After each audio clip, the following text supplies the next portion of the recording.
Muy buenas noches, tengan todos y sean muy bienvenidos a nuestra sesión de lectura, hoy con el documento 151 del libro de Urantia.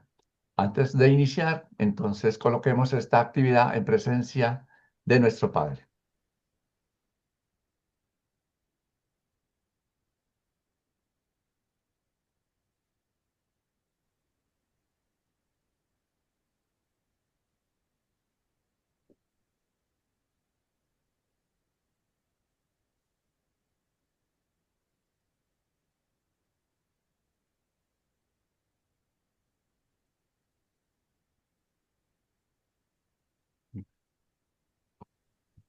Muy bien, entonces para dar inicio quiero dejarlos con José Luis. Adelante, José Luis. La estadía y la enseñanza junto al mar. Documento 151. El 10 de marzo, todos los grupos de predicación y enseñanza se habían reunido en Bethsaida. El jueves por la noche y el viernes, muchos de ellos fueron a pescar, mientras que el día sábado asistieron a la sinagoga para escuchar a un anciano judío de Damasco hablar sobre la gloria del padre Abraham. Jesús pasó la mayor parte de este sábado a solas en las colinas. Ese sábado por la noche, el maestro habló más de una hora a los grupos reunidos sobre la misión de las adversidades y el valor espiritual del desencanto. Fue esta una memorable ocasión y sus oyentes jamás olvidaron la lección por él impartida. Jesús aún no se había recobrado completamente de la pesadumbre del reciente rechazo sufrido en Nazaret. Los apóstoles observaron que en su comportamiento generalmente alegre había una mezcla de tristeza particular. Santiago y Juan estaban con él la mayor parte del tiempo, pues Pedro estaba muy ocupado con las muchas habilidades que tenían que ver con el bienestar y la dirección del nuevo cuerpo de evangelistas. Este compás de espera a salir rumbo a Jerusalén para la Pascua lo pasaron las mujeres visitando de casa en casa, enseñando el Evangelio y ministrando a los enfermos de Capernaum en las ciudades y aldeas circunvecinas. 1. La parábola del sembrador. Por esta época empezó Jesús a emplear por primera vez el método de la parábola en sus enseñanzas a las multitudes que tan frecuentemente se congregaban a su alrededor. Puesto que Jesús había hablado con los apóstoles y otras personas casi hasta la madrugada, este domingo por la mañana muy pocos del grupo estaban levantados a la hora del desayuno. Por eso se dirigió Jesús a la orilla del mar y se sentó solo en una barca, la vieja barca de pesca de Andrés y Pedro, que se mantenía siempre a su disposición, y meditó sobre el paso siguiente en la tarea de expandir el reino. Pero el maestro no permaneció a solas mucho tiempo. Muy pronto empezó a llegar gente de Capernaum y de las aldeas cercanas, y para las 10 de la mañana se habían congregado casi 1000 personas en la orilla del mar cerca de la barca de Jesús y clamaban su atención.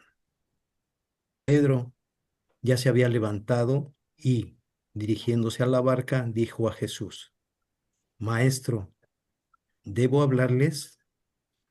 Pero Jesús respondió: No, Pedro, yo les contaré una historia. Entonces Jesús comenzó el relato de la parábola del sembrador, una de las primeras en una larga de dichas parábolas que enseñó a las multitudes que le seguían. Esta barca tenía un asiento elevado en el que se sentó porque era costumbre entonces enseñar sentados. Mientras hablaba a la multitud congregada a lo largo de la costa, una vez que Pedro habló unas palabras, Jesús dijo: Un sembrador salió a sembrar y ocurrió que al sembrar algunas de las semillas cayeron en el camino y fueron pisadas y devoradas por los pájaros del cielo. Otra semilla cayó entre las rocas donde había poca tierra e inmediatamente esa semilla brotó porque la tierra no era muy honda, pero pronto brilló el sol y la quemó porque como no tenía raíz no podía absorber humedad. Otra semilla cayó entre espinos y los espinos crecieron y la ahogaron, de modo que no dio grano. Pero otra semilla cayó en buena tierra y, al crecer, dio buenas espigas y algunas espigas dieron 30 granos, otras 70 y algunas 100. Cuando terminó de hablar esta parábola, dijo a la multitud: El que tenga oído para oír, que oiga. Los apóstoles y los que estaban con ellos, cuando oyeron a Jesús enseñar a la gente de esta manera, estuvieron grandemente perplejos y después de mucho conversar entre ellos esa noche en el jardín de Zebedeo, Mateo dijo a Jesús: Maestro, ¿cuál es el significado de las oscuras palabras que hablas a la multitud? ¿Por qué les hablas en parábolas a los que buscan la verdad? Y Jesús contestó: Con paciencia os he instruido todo este tiempo a vosotros, os han sido dados a conocer los misterios del reino del cielo, pero a las muchedumbres que no disciernen y a aquellos que buscan nuestra destrucción, los misterios del reino les serán presentados de ahora en adelante en parábolas. Así lo haremos para que los que realmente desean entrar al reino puedan discernir el significado de la enseñanza y de este modo hallar la salvación, mientras que los que escuchan con la intención de tendernos una trampa queden aún más confundidos, porque verán sin ver y oirán sin oír. Hijos míos, ¿acaso no percibís la ley del Espíritu que decreta que el que tiene se le dará aún más y tendrá en abundancia? Pero al que no tiene, hasta lo poco que tiene se le quitará. Por lo tanto, de aquí en adelante, mucho hablaré yo a la gente en parábolas para que nuestros amigos y los que desean conocer la verdad puedan encontrar lo que buscan, y nuestros enemigos y los que no aman la verdad puedan oír sin comprender. Mucha de esta gente no sigue el camino de la verdad. El profeta realmente supo describir todas estas almas sin discernimiento cuando dijo: porque engruesa el corazón de este pueblo y agrava sus oídos y ciega sus ojos, para que no discierne la verdad ni la entienda en su corazón. Los apóstoles no comprendieron plenamente el significado de las palabras del Maestro, mientras Andrés y Tomás siguieron conversando con Jesús. Pedro y los demás apóstoles se retiraron a otro jardín, a otra parte del jardín, y ahí se pusieron a discutir intensa y largamente.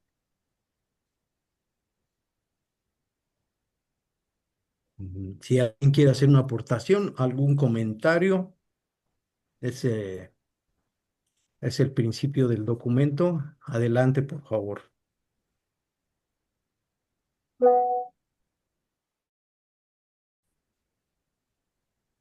Y si no, le doy la palabra a Flor. Muchas gracias, José. Oh, ahí está Aníbal. Lo que Por pasa es que a favor. mí siempre me ha dejado pensando esto de que muchos son los llamados y pocos escogidos, y esta parábola también, porque muchos temen. En realidad, gran Ah, mayoría de las personalidades se pierden. Pues las oportunidades pues, para que una personalidad crezca y luego tenga alma y todas las cosas, eh, eh, la gran mayoría se pierde, o es solamente algunos, o no sé. ¿Ustedes qué dicen? ¿Cómo están Hermanitos, yo todos? creo que aquí ya cabe un poco el discernimiento de cada quien. Yo he escuchado, hermanitos, que apelan a la misericordia del Padre y pareciera que todos tenemos una oportunidad de algún modo. Por eso están los mundos de estancia, hay todavía un momento de extensión de misericordia, pudiera ser, pero también en otros textos te da a entender que no, que hay que comprometerse y que hay que tener disciplina y mucha. Entonces realmente es un poquito incierto, ¿no? Yo creo que eso pues lo vamos a ver allá en su momento, porque pareciera que sí, pero también pareciera que no. Entonces siento que no hay algo muy exacto en el libro en ese sentido. Esa es mi apreciación. Gracias. Claudio. Sí, decía, es mi modo de entenderlo, ¿eh? O sea, eh, para mí, o sea, el libro habla de abundante, misericordia para todas las almas. Entonces uno puede llegar a decir que quizás si uno no hizo demasiadas cosas malas, o sea, podrá ser merecedor de hacer el camino hacia lo que es el paraíso. Pero lo que seguramente debe suceder es que pocos serán los que se despierten al tercer día y otros tendrán que esperar mucho más. Pero eso es simplemente una opinión personal. Nada más, gracias. Sí, con respecto al comentario de Aníbal, la misericordia de nuestro Señor Padre es infinita y así como lo plantea Aníbal, también en el documento 100 habla de la exquisitez y la simetría de Micael de Nevadón. Y su invitación siempre fue, quien quiera que lo desee, que venga. Entonces, dentro de esas misma parábola que acabamos de ver, pues quien quiera escuchar, que escuche, y quien quiera ver, que vea. Me paso la voz a Flor, por favor. Muchas gracias, José Luis. Mi opinión al respecto es que el Padre es muy misericordioso y el Padre está esperando que todos nos salvemos. Nuestro mundo en especial tiene una situación en contra, que hubo una rebelión y nuestro príncipe planetario falló. Entonces, nuestro tema en gran medida es gran parte de ignorancia, pero hasta donde yo entendí, y es mi opinión personal, de acuerdo a mi entendimiento, es que solamente rechazando de manera constante, con plena conciencia y de manera continua al Padre, es como verdaderamente no trasciendes. De otro modo, como dijo Claudio, será el tercer día, será en una dispensación milenaria, dependerá del tiempo para despertar. Y el trabajo, obviamente, para vencer la falta de conocimiento o la falta de entendimiento, ello a unos les costará más trabajo, a otros menos. Y no será fácil, por supuesto, va a costar mucho trabajo aprender cómo es la voluntad del Padre. Pero mientras uno no vaya en contra del Padre, creo yo que la misericordia y el amor del Padre están por encima de todo. Esa es mi opinión personal. Bien, vamos a continuar. Dos, la interpretación de la parábola. Pedro y el grupo a su alrededor llegó a la conclusión de que la parábola del sembrador era una alegoría, que cada faceta contenía un significado oculto y decidieron ir donde Jesús y pedirle una explicación.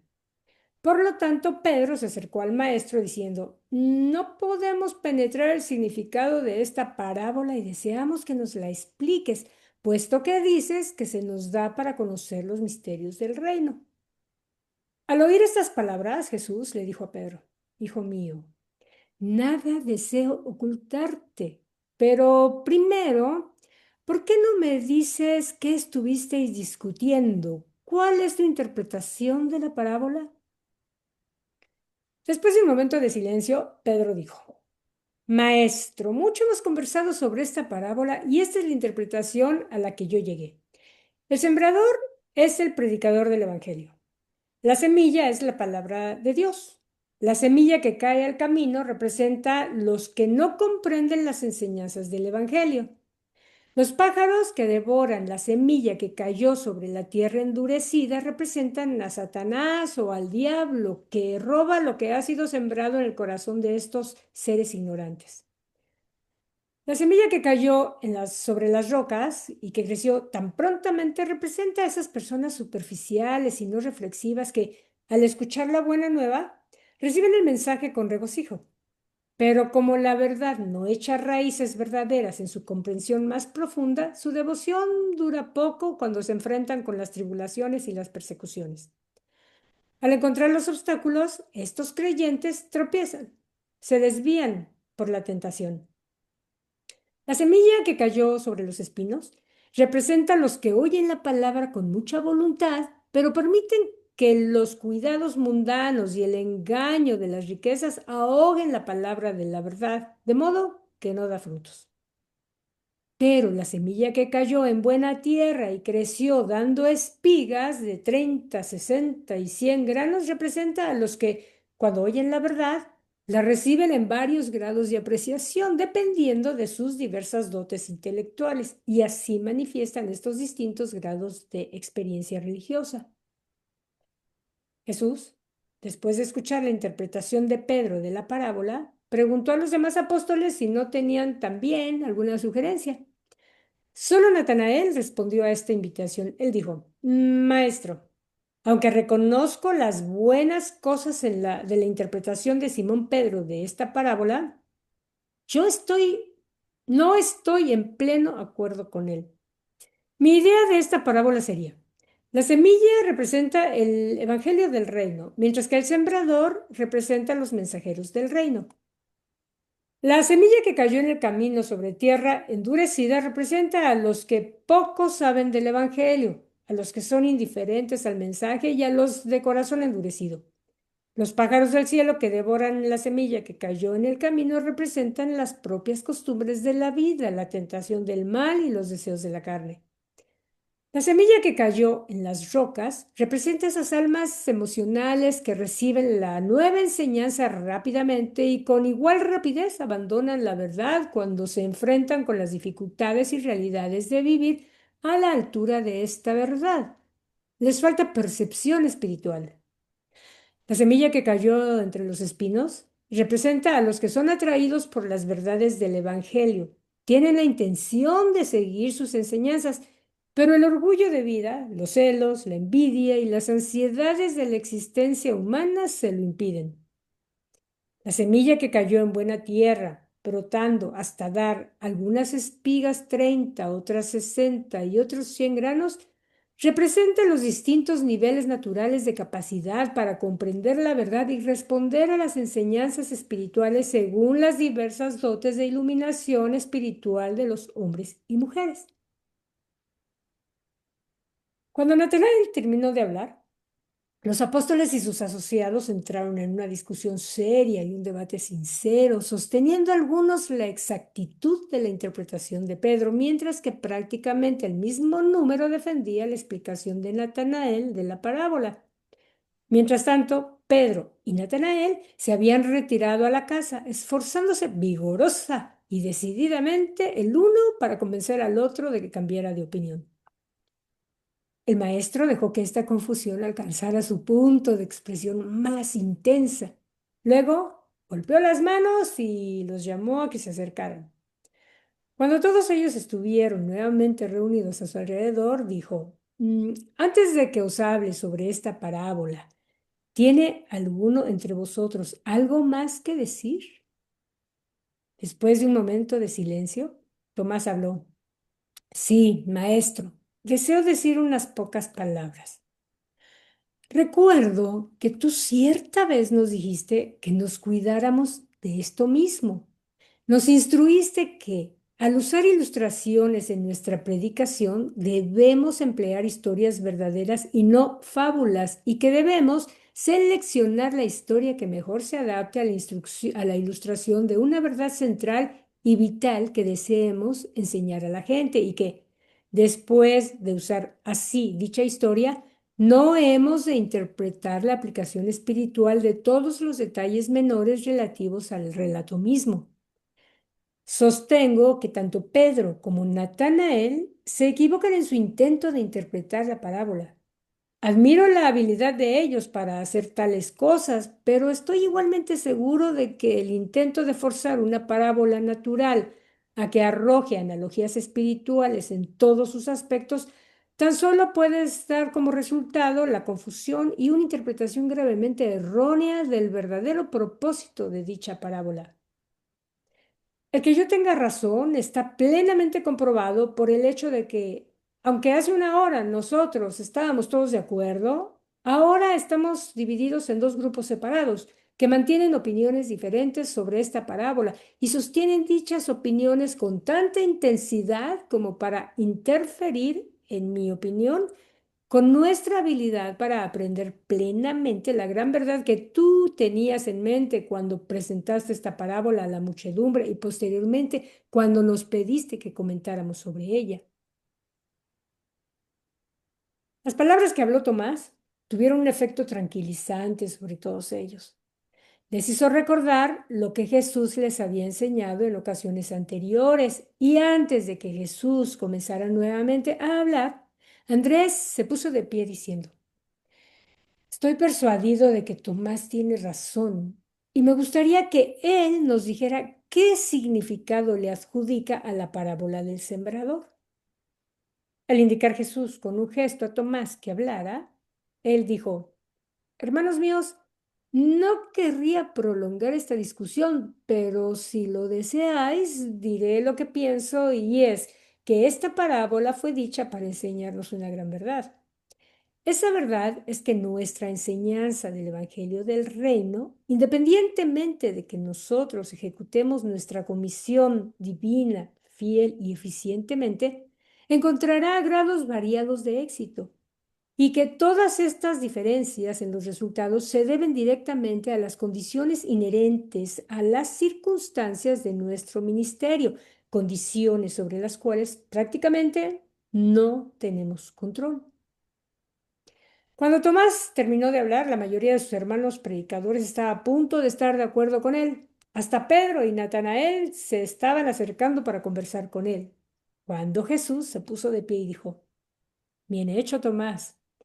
Has discernido el verdadero significado de las parábolas, pero tanto Pedro como Natanael os han hecho igual bien a todos, porque ilustraron tan plenamente el peligro que se corre al querer convertir mis parábolas en alegorías. En vuestro corazón podéis emprender frecuentemente y con beneficio de estos vuelos de la imaginación especulativa, pero cometéis un error si intentáis ofrecer vuestras conclusiones como parte de vuestra enseñanza pública. Habiendo ya desaparecido la tensión, Pedro y Natanael se felicitaron mutuamente por sus interpretaciones y, con la excepción de los gemelos Alfeo, cada uno de los apóstoles intentó hacer una interpretación de la parábola del sembrador antes de retirarse por la noche. Aún Judas Iscariote ofreció una interpretación muy plausible. Los 12 intentarían frecuentemente entre ellos interpretar las parábolas del maestro como lo harían con una alegoría, pero nunca más consideraron seriamente esas especulaciones. Fue esta una sesión muy benéfica, muy beneficiosa para los apóstoles y sus asociados, especialmente porque de ahí en adelante Jesús empleó más y más parábolas en sus enseñanzas públicas.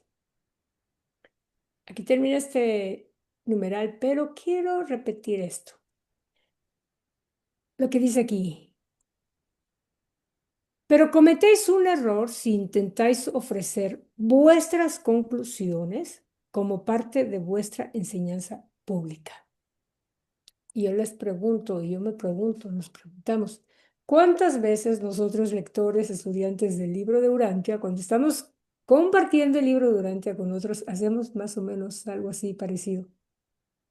Y a veces creo que, bueno, esa es una gran lección. Creo que tenemos que tener más cuidado en no precisamente interpretar o dar lo que nosotros consideramos que es lo que debe ser, porque en realidad todos somos personalidades diferentes, todos captamos, discernimos, interpretamos de manera diferente. Entonces cada quien tiene su propia interpretación de todo lo que sucede, ¿no?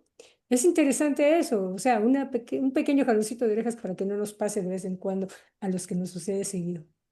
Claudia, adelante. Totalmente de acuerdo contigo, Flor. Sí, o sea, justamente muchas veces cada vez que alguno de nosotros hace una interpretación o una reflexión, dice, en lo que a mí me parece, en lo que yo comprendí, o sea, tal cosa. Es cierto. A lo que yo quería también, en lo que yo comprendí, ¿sí? La parte de las espinas, especialmente cuando vi ese dibujito, con esa semilla toda envuelta en un montón de arbustos, me dio la impresión de que ese es el caso cuando alguien, o sea, tiene eh, raíces de otra índole. Por ejemplo, una familia muy religiosa en otro tipo de enseñanza, ¿no? Entonces muchas veces se hace difícil el poder liberarse de todo eso como para poder aceptar lo que es la enseñanza de las nuevas cosas que están tratando de colocar en tu corazón. ¿No? ¿Cuántas veces escuchamos que tenemos primero que desaprender de todo lo que tenemos como raíz para luego entonces tener el vaso vacío y más fácilmente poder aceptar lo que es la palabra de Dios? Nada más, gracias. Sí, gracias, Claudio. Sí, de acuerdo. O sea, en realidad am, es bueno decir, es mi opinión o es lo que yo entiendo. Claro, yo sé que a veces tratamos de explicar conceptos. Hay muchos conceptos del libro que se pueden explicar tal como son. Toda la parte científica, por ejemplo, los reveladores lo están diciendo claramente cómo es, ¿no? Y ahí sí puedes decirlo cómo es. Pero muchas otras cosas que son ya de discernimiento personal y espiritual, pues sí, ya es un tema de tipo individual y personal, ¿no? En fin, ¿alguien más que guste decir algún comentario? Adelante, Valdemar. Buenas tardes.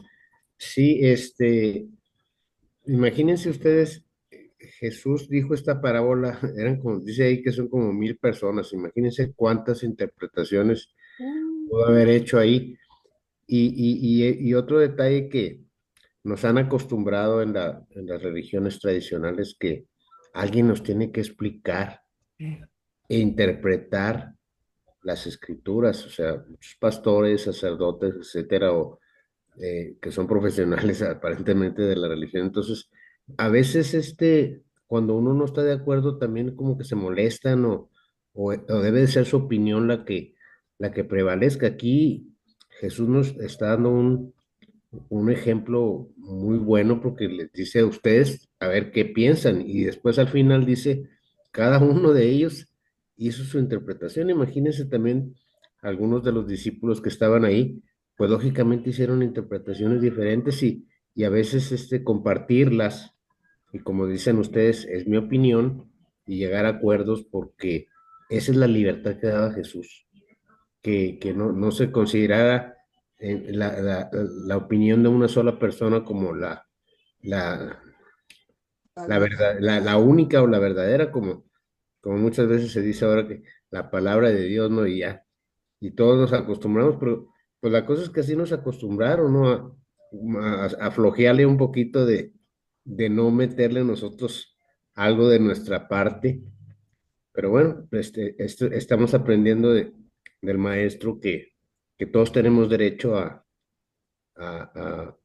interpretar las palabras de Él según nuestro entendimiento, claro, pidiéndole iluminación con la oración al Padre, ¿verdad? Y con el Espíritu de la verdad, ¿verdad? Que ya lo tenemos aquí, y con el ajustador. Gracias. Gracias, Valdemar. Sí, justamente tocaste un tema interesante, por eso dicen que es una religión de segunda mano, ¿no? Cuando permitimos que haya un intermediario que nos interprete lo que Dios quiere decirnos a nosotros de manera directa, cuando en realidad el teléfono rojo lo tenemos insertado adentro, ¿no? O sea, tenemos la conexión directa. Ujú. Bien, muchas gracias a los que dijeron. Le paso la palabra a Concepción. Adelante, Concepción. Ok, más sobre las parábolas. Los apóstoles tenían predilección por las parábolas, tanto que toda la noche siguiente fue dedicada a ulteriores conversaciones sobre las parábolas. Jesús inauguró la conferencia de la noche diciendo: Amados míos, al enseñar debéis siempre saber adaptar vuestra presentación de la verdad a la mente y corazón de los presentes. Cuando os halláis frente a una muchedumbre de intelectos y temperamentos varios, no podéis hablar palabras diferentes para cada tipo de oyente, pero sí podréis contar una historia que transmita vuestra enseñanza. Cada grupo, aún cada individuo, hará así su propia interpretación de vuestra parábola, de acuerdo con sus propias dotes intelectuales y espirituales. Debéis hacer que vuestra luz brille, pero hacerlo con sabiduría y discreción. Ningún hombre, al encender una lámpara, lo cubre con una vajilla ni la coloca debajo de la cama. Pone su lámpara sobre un pedestal, allí donde todos puedan contemplar su luz. Yo os digo que nada se oculta en el reino del cielo que no se manifieste finalmente. Tampoco hay secretos que a la larga no se sepan. Finalmente, todas estas cosas serán iluminadas. Pensad no solo en las multitudes y cómo oirán la verdad. Prestad atención también a cómo lo oiréis vosotros. Ay, recordad que muchas veces os he dicho, al que tiene más se le dará, pero al que no tiene, hasta lo poco que cree que tiene se le quitará. La prolongada conversación sobre las parábolas y las instrucciones ulteriores en cuanto a su interpretación pueden ser resumidas y expresadas en fraseología moderna como sigue. 1. Jesús aconsejó que no se usaran fábulas ni alegorías en la enseñanza de las verdades del Evangelio. Sí recomendó el uso libre de las parábolas, especialmente de las parábolas relacionadas con la naturaleza. Destacó el valor de utilizar la analogía existente entre los mundos natural y espiritual como medio para enseñar la verdad. Frecuentemente aludió a lo natural como la sombra irreal y huidiza de las realidades del espíritu. 2. Jesús narró 3 o 4 parábolas de las escrituras hebreas, llamando la atención sobre el hecho de que este método de enseñanza no era completamente nuevo. Sin embargo, se transformó casi en un método nuevo de enseñanza en la manera en la que él lo empleó desde ese momento en adelante. 3. Al enseñar a los apóstoles el valor de las parábolas, Jesús llamó la atención sobre los siguientes puntos. La parábola posibilita la llamada simultánea a niveles bastante diferentes de mente y espíritu. La parábola estimula la imaginación, desafía la discriminación y provoca el pensamiento crítico. Promueve la simpatía sin despertar el antagonismo. La parábola va de las cosas conocidas al discernimiento de lo desconocido. La parábola utiliza lo material y lo natural como un medio para presentar lo espiritual y lo supermaterial. Las parábolas favorecen la toma de decisiones morales con imparcialidad. La parábola evade gran parte de los perjuicios y coloca una nueva verdad en la mente y lo hace con donaire, y hace todo esto casi sin despertar la autodefensa del resentimiento personal. Rechazar la verdad contenida en la analogía en una parábola requiere una acción intelectual consciente de que está directamente en contradicción con el propio juicio honesto y decisión justa. La parábola conduce a esforzar el pensamiento a través del sentido del oído. El uso de la parábola como medio de enseñanza permite al instructor presentar nuevas y aún sorprendentes verdades, evitando al mismo tiempo en gran parte toda controversia y enfrentamiento exterior con la tradición de las autoridades establecidas. La parábola también posee la ventaja de estimular la memoria de la verdad enseñada, cuando los oyentes subsiguientemente encuentran las mismas escenas familiares. De esta manera, intentaba Jesús hacer que sus seguidores conocieran muchas de las razones por las cuales usaba cada vez más las parábolas en su enseñanza pública. Hacia el final de la lección de la noche, Jesús hizo su primer comentario sobre la parábola del sembrador. Dijo que la parábola se refería a dos cosas. Primero, era una revisión de su propio ministerio hasta ese momento y un pronóstico de lo que le ocurriría a él el resto de su vida en la tierra. En segundo lugar, también era una alusión a lo que los apóstoles, otros mensajeros del reino, podían esperar en su ministerio de generación en generación que pasara el tiempo. Jesús recorrió también al empleo de las parábolas para refutar lo mejor posible el esfuerzo premeditado de los jefes religiosos de Jerusalén, que enseñaban que toda su obra se efectuaba gracias a la ayuda de los demonios y del príncipe de los diablos. La mención de esa naturaleza estaba en controversión con dicha enseñanza, puesto que en esa época el pueblo consideraba que todos los fenómenos naturales eran producto de acción directa de seres espirituales y fuerzas sobrenaturales. También había determinado este método de enseñanza porque le permitía proclamar verdades vitales a los que deseaban conocer el mejor camino, ofreciendo al mismo tiempo menos oportunidades para que sus enemigos detectaran material ofensivo y apilaran acusaciones contra de él. Antes de despedir al grupo por la noche, Jesús dijo: ahora os diré la última de las parábolas del sembrador. Quiero probaros para saber cómo recibís esto. El reino del cielo es también como un hombre que echa buenas semillas sobre la tierra, y mientras dormía por la noche y hacía su trabajo durante el día, la semilla brotó y creció. Y aunque no sabía cómo esto había ocurrido, la planta dio fruto. Primero hubo una hoja, luego una espina, finalmente el grano entero en su espiga, y cuando el grano estuvo maduro, trajo su hoz y fue el fin de la cosecha. El que tiene oído para oír, que oiga. Muchas veces reflexionaron los apóstoles sobre estas palabras del maestro, pero el maestro nunca volvió a mencionar esta ampliación de la parábola del sembrador. Yo tengo aquí un comentario. La frase de que el que tiene oído para oír, que oiga, pues la frase no solo se refiere a la capacidad de oír físicamente, sino también a la disposición del corazón y mente para aplicar las enseñanzas del maestro, ¿no? De Jesús. Esa es mi eso. Ahora, en cuanto a los de las parábolas, pues para mí las parábolas son relatos breves, relatos alegóricos destinados a enseñar una verdad, un principio religioso o una lección moral. Eso, si hay alguien más que quiera decir algo, adelante. ¿No? Entonces le pasamos a José Luis. Gracias, Concepción. 4.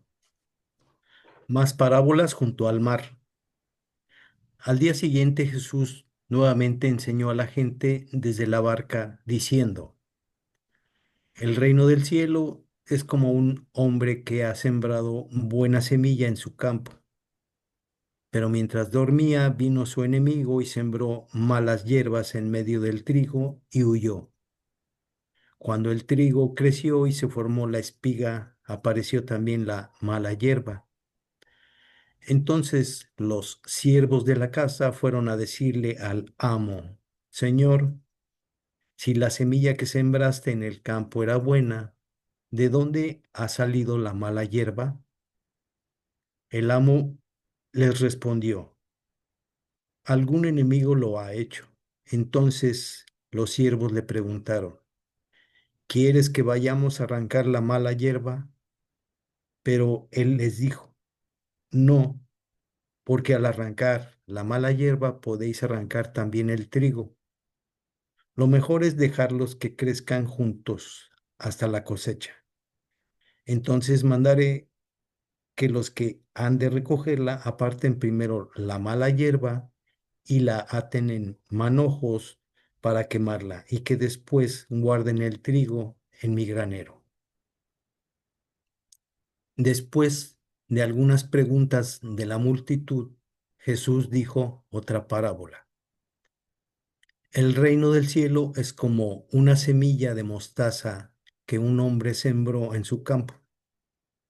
La semilla de mostaza es, por cierto, la más pequeña de todas las semillas, pero cuando crece se hace la más grande de todas las hierbas y llega a ser como un árbol tan grande que las aves del cielo van y reposan en sus ramas. El reino del cielo también es como la levadura que una mujer tomó y mezcló en 3 medidas de harina para que de este modo se fermente toda la masa. El reino del cielo también es como un tesoro escondido en un terreno que un hombre descubre.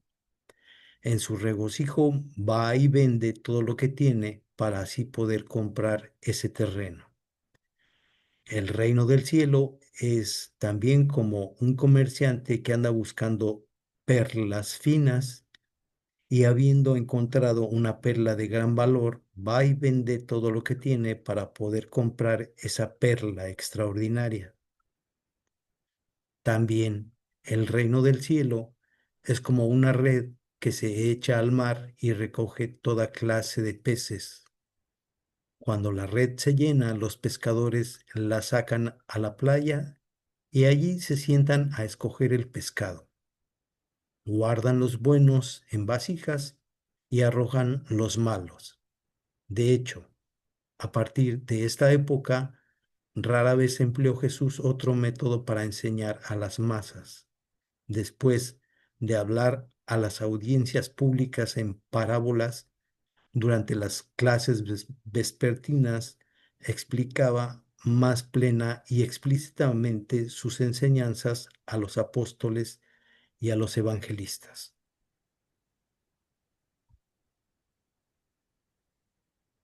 Por eso es que yo creo que cuando Jesús empezó a utilizar las parábolas, aquellos que somos de un franco corazón a la espiritualidad, comprendemos más fácilmente el contenido y el significado de las parábolas que utiliza Jesús.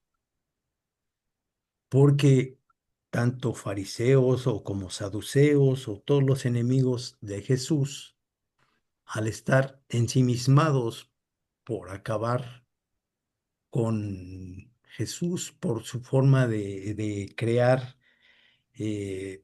pues de crear una forma de atacar a las autoridades de la iglesia, pues es más difícil para ellos entender las parábolas que para los que somos francos de corazón. Si alguien quiere hacer un comentario, por favor, si gustan, es el momento. Y si no, me parece que creo que vuelve a tomar el uso de la palabra Concepción. 5. La visita a Queresa. La multitud siguió creciendo a lo largo de esa semana. El sábado, Jesús se fue a las colinas, pero cuando llegó el domingo por la mañana, las multitudes volvieron.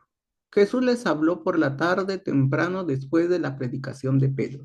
Y cuando hubo terminado, dijo a sus apóstoles, estoy cansado de las multitudes, crucemos al otro lado para que podamos descansar un día. Al cruzar el lago, se toparon con una de esas violentas repentinas tormentas de viento características del mar de Galilea, especialmente en esta temporada del año. Esta extensión de agua está a unos 200 metros por debajo del nivel del mar, rodeada de altos acantilados, especialmente hacia el oeste. Hay gargantas empinadas que van del lago a las colinas. Durante el día, el aire caliente se eleva formando una bolsa sobre el agua. Después de la caída del sol, al enfriarse el aire, hay una tendencia de que el aire en las gargantas se lance sobre el lago.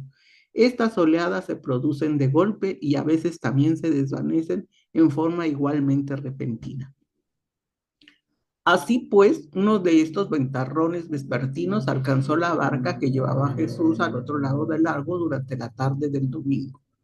La seguían 3 barcas con algunos de los evangelistas más jóvenes. Era una tormenta violenta, aunque limitada a esta región del lago, pues no había signos de tormenta en la orilla occidental. El viento era tan fuerte que las olas caían sobre la barca. El fuerte viento desgarró la vela antes de que los apóstoles pudieran enrollarla y solo dependían de los remos sobre los cuales se inclinaban, tratando esforzadamente de llegar a la orilla a poco más de 2 kilómetros de distancia.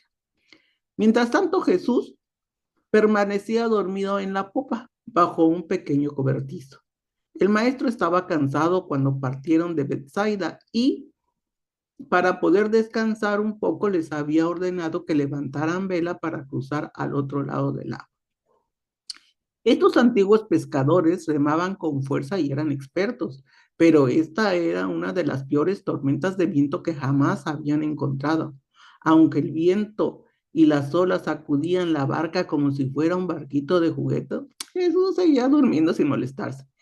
Pedro estaba remando a la derecha, cerca de la popa. Cuando la barca empezó a llenarse de agua, dejó su remo y apresurándose a donde Jesús, lo sacudió vigorosamente para despertarlo, y cuando lo despertó, Pedro dijo: Maestro, ¿acaso no sabes que estamos en medio de una violenta tormenta? Si no nos salvas, pereceremos todos.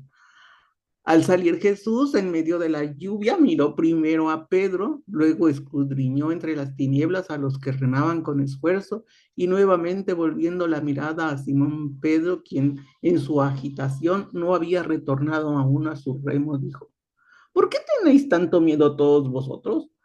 ¿Dónde está su fe? Paz, callaos.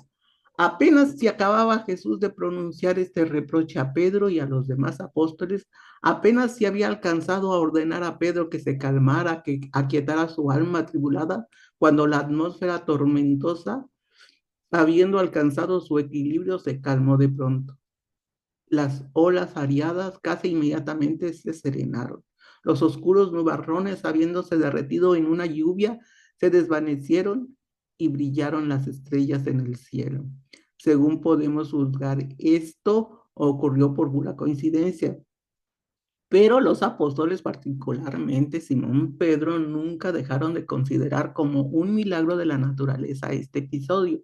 Era especialmente fácil para los hombres de aquella época creer en milagros de la naturaleza, puesto que creían firmemente que toda la naturaleza era un fenómeno directamente controlado por las fuerzas espirituales y los seres sobrenaturales. Jesús explicó claramente a los 12 que sus palabras se habían dirigido al espíritu atribulado de ellos y a su mente sacudida por el terror, que no había mandado a los elementos que le obedecieran, pero fue en vano. Los seguidores del maestro siempre persistieron en interpretar a su manera todas estas coincidencias. Desde ese día en adelante, insistieron en pensar que el maestro poseía un poder absoluto sobre los elementos naturales. Pedro no se cansó nunca de proclamar cómo aún los vientos y las olas le obedecían a él. Era tarde en la noche cuando Jesús y los asociados alcanzaron la orilla, y puesto que era una bella y calmada noche, todos ellos descansaron en las barcas sin bajar a la playa hasta poco después del amanecer del día siguiente. Cuando se reunieron, unos 40 en total, Jesús dijo: Vayamos a las colinas más allá y permanezcamos allí unos pocos días mientras reflexionamos en los problemas del reino del Padre. Gracias. Bueno, yo creo que muchos de los milagros que hizo Jesús, ellos los hacían milagros porque pues ellos querían creer en eso, que eran milagros. Y a lo mejor si nosotros hubiéramos estado ahí también hubiéramos pensado que era un milagro porque hubiéramos tenido la mente de aquella época. ¿Y alguien quiere comentar algo? ¿No? Pues Entonces, Flor, sí, ¿sí? sí. El hecho de que Pedro o Simón se haya acercado a Jesús por haber sentido miedo de este tipo de tormentas, pues no se explica. O sea, si supieras quién camina junto a ti, no tendrías miedo. ¿Quién está durmiendo junto a ti? ¿Por qué tener miedo, no? Pero- Sí. Así que, pues es algo como anecdótico que hizo por la desesperación que sintió Simón Pedro, pero sí, pues al fin y al cabo una anécdota, porque estando Jesús ahí durmiendo a un lado nuestro, pues qué miedo podemos tener. Pues yo pienso que ha de haber dicho, si aquí está él, pues que nos salve. Era lógico, era una forma de pensar en antes. Sí, claro. Y Pedrito era así, muy Adelante, verdad. Valdemar. Pues Además, eso de antes es muy relativo de también. antes, no, también hoy, Porque ¿verdad? ahorita en estos tiempos también mucha gente se Aterrado. basa en cosas incomprensibles que después la ciencia ya explica. Este, pues todavía hay mucha tendencia de eso, de los milagros, incluso personas que dicen que les sucedieron cosas y a veces la otra vez que platicábamos que fenómenos psíquicos o mentales, y tienen de repente una recuperación, pues muchas veces los atribuyen a milagros porque tenemos esa tendencia de esperar cosas extraordinarias y bueno, vamos avanzando yo creo que teniendo más en la seguridad de Dios y creyendo que su voluntad va a ser lo mejor, pues sí podemos seguir creyendo y pidiendo, pero sí, yo digo que todavía hay mucha tendencia de muchas personas de eso, en ese caso de los milagros, no nomás en esa época. Apenas llevamos 2000 años en que Jesús nos está diciendo esto. Nos falta un buen. Pues sí.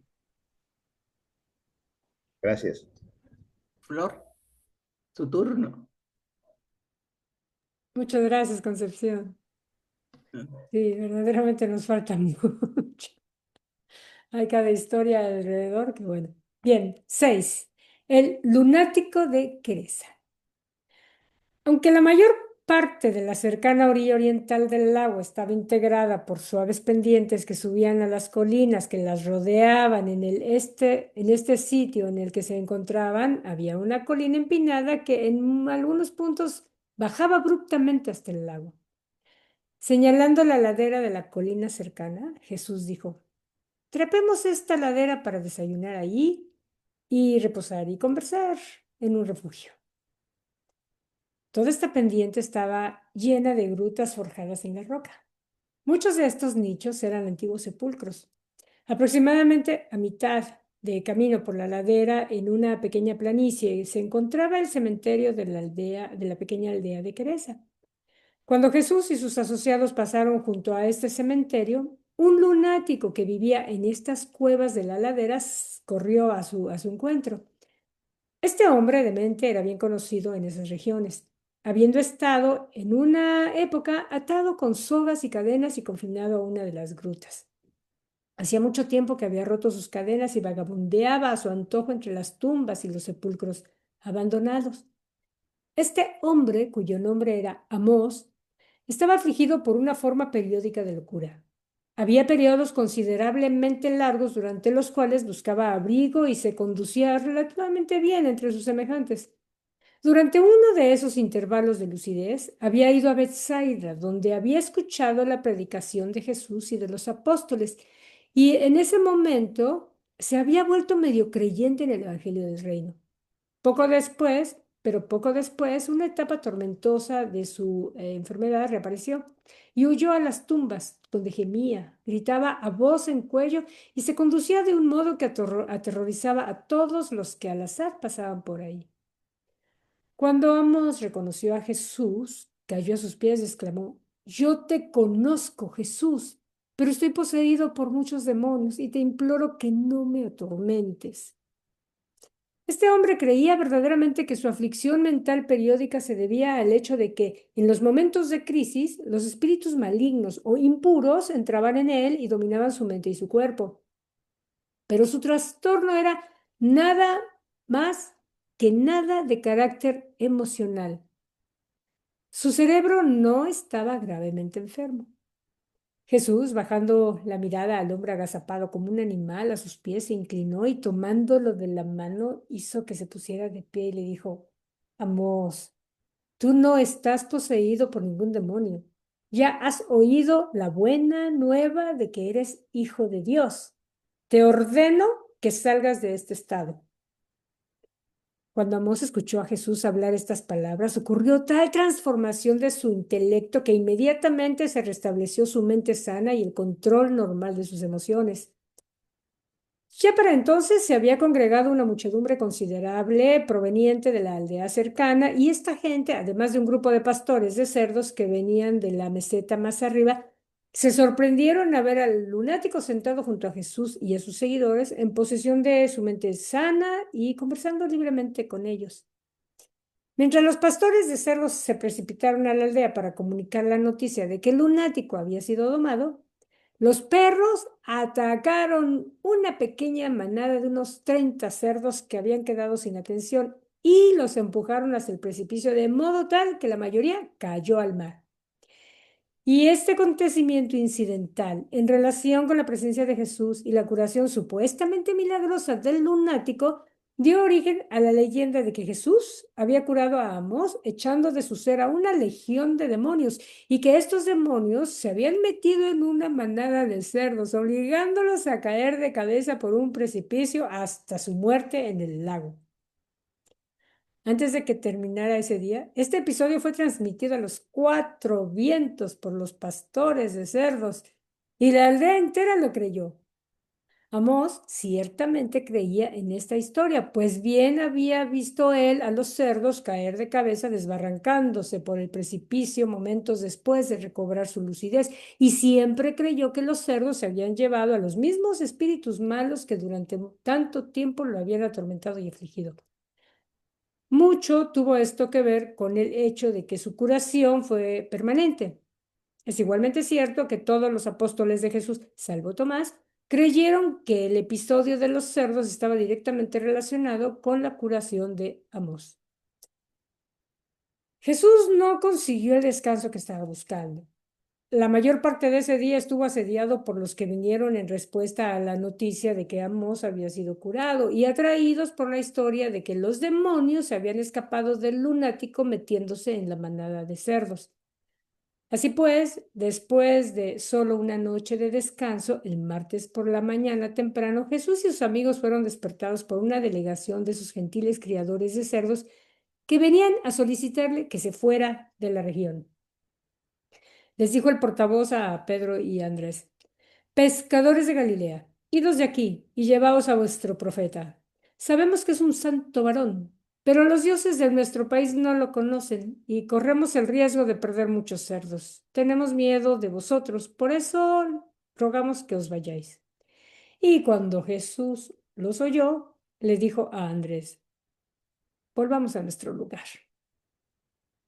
Cuando estaban a punto de partir, Amós imploró a Jesús que le permitiese volver con ellos, pero el maestro no consintió. Le dijo Jesús a Amós: No olvides que eres hijo de Dios.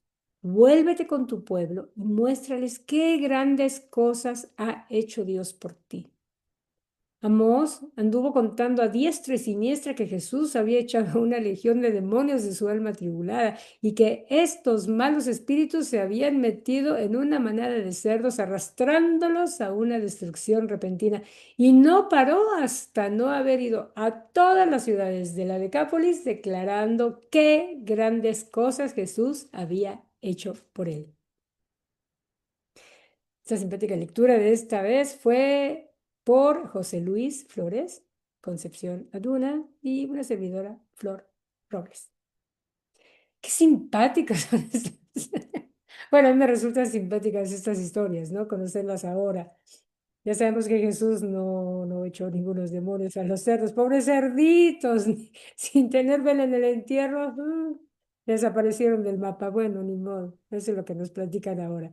Adelante, Valdemar. Bueno, y aparte de eso, ya vimos la cantidad que era.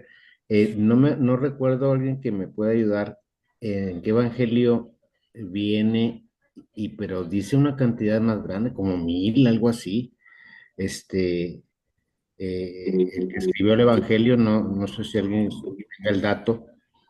O sea, aparte de que lo consideran como un milagro, fue una exageración, o sea, todavía le exageraron más el punto de esto, y este es una de las anécdotas más ocurridas de los predicadores y de los sacerdotes por la cuestión del miedo y de los demonios, y todo se mezcla ahí, y que Jesús expulsaba demonios, etcétera. Entonces, aquí estamos viendo que no fue así. Sucedió esa tragedia. Adelante, Mayrita.